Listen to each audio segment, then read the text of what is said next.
Carrying over fiscal conservatism. On Union Budget 2021, The Hindu.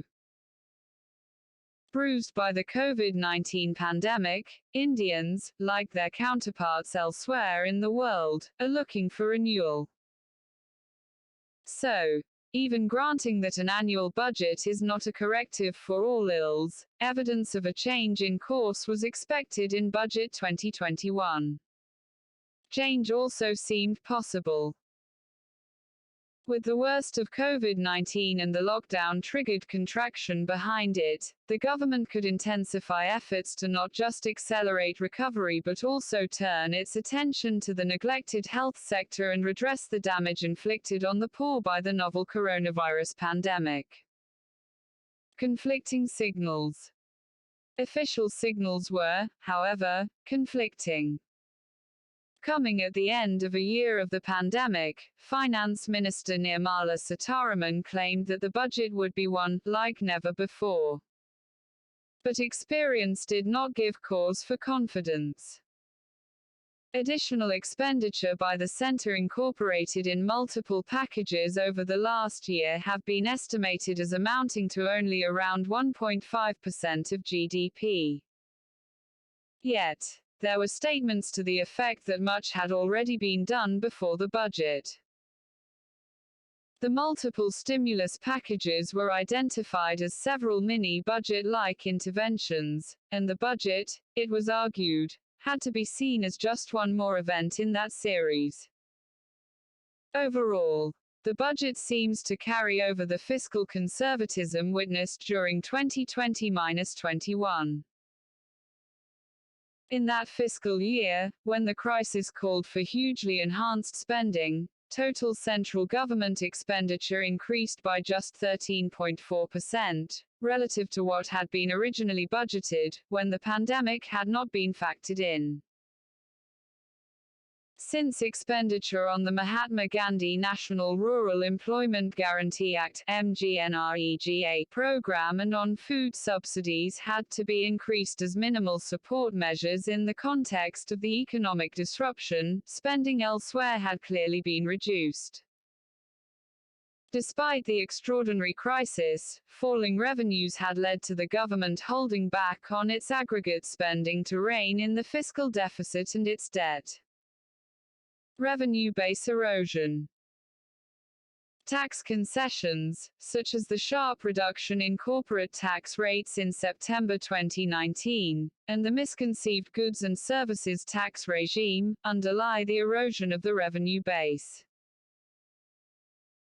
Though presented before the COVID-19 pandemic was officially acknowledged, the budget for 2020-21 had projected only a modest increase in the revenue receipts of the centre, from 16.8 lakh rupees crore in 2019-20 to 20.2 lakh rupees crore.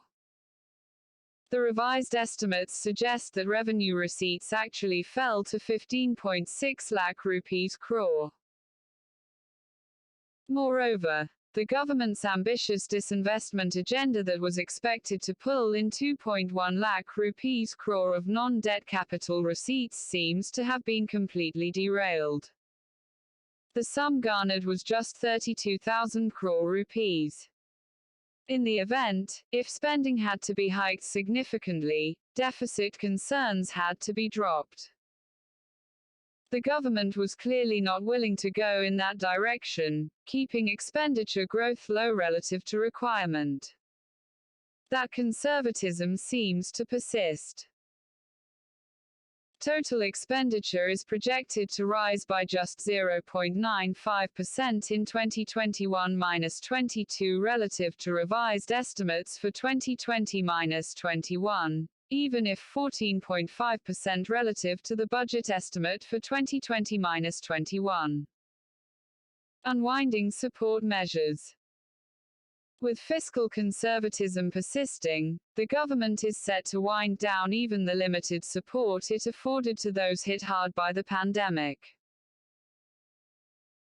During the current fiscal, expenditure on the MGNREGA program touched an estimated 1 rupee, 11,500 crore rupee, as compared with a budgeted 61,500 crore rupees and an actual expenditure of 71,687 crore rupees in 2019-20.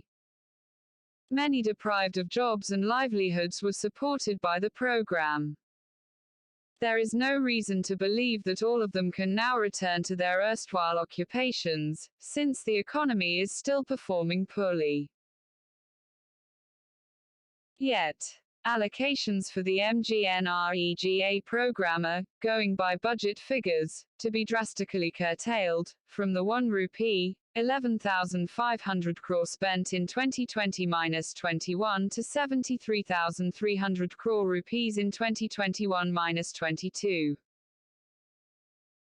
The picture is the same with food subsidies, which are to be reduced from as much as 4 rupees, 22,618 crore in 2020-21 to 2 rupees, 42,836 crore in 2021-22. Clearly, in the government's perception, the case for support is over, and the time has come to unwind even the limited support measures that the pandemic forced it to undertake. What then makes the finance minister declare this budget as being one, like never before?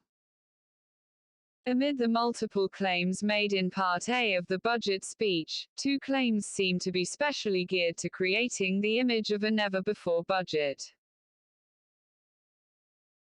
One is a declaration that the budget incorporates a package for health and well-being that would take spending on its constituent items from a budgeted 94,452 crore rupees in 2020-21 to 2 rupees, 23,846 crore in 2021-22. An increase in health spending, of 137%, is presumably influenced by the lessons from the pandemic. The other is a multifaceted infrastructural investment thrust supported with a claimed 35% increase in capital spending, from 4.12 lakh rupees crore budgeted in 2020-21 to 5.54 lakh rupees crore in the budget for 2021-22. Explaining health spending. However, these claims lose force when subjected to scrutiny. To generate the huge increase in health spending, the budget speech resorts to a rather expansive definition of what can be considered health. In fact, allocations for the Department of Health and Family Welfare do not reveal any significant increase. Budget 2020 provided for around 65,000 crore rupees for the Department of Health. Compared to that figure, the budget estimate for 2021, of 71,269 crore rupees, points to a not too spectacular 9.6% increase.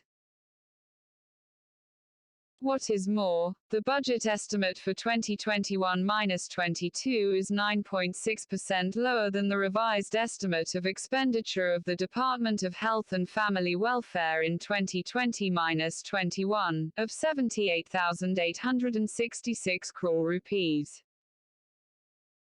To generate the impressive increase in the allocation to health and well-being, the budget speech includes in the figure expenditure on the Jal Jeevan mission aimed at providing safe and adequate drinking water through individual household tap connections.